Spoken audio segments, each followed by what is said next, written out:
let's talk about this idea of well-being and trying to develop a construct, if you will, of what we mean by well-being.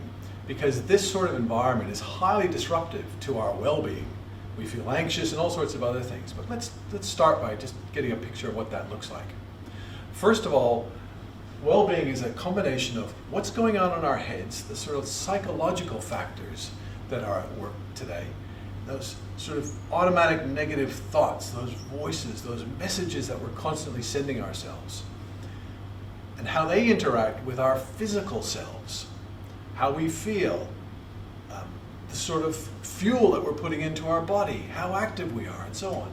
So it's the interaction of the psychology and the physiology, or the biology, if you will, that is coming together in ever increasingly engaged amounts today. And that's being driven by what's happening in the workplace, and I think it's fair to say our workplaces have all changed significantly, and what's happening in our private lives. And so when you put all four of those dynamics together, they're constantly changing. You'll probably find that throughout the day they're changing. You might wake up and feel like you're an 8 out of 10, and by midday feel like a 3 out of 10, or maybe it goes the other direction.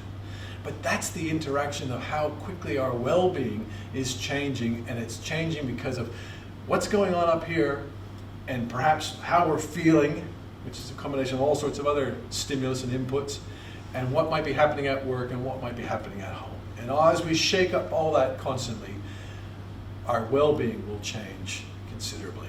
So if you feel like that's happening with you, terrific. You're part of the rest of us, because that's what's happening for all of us at the moment.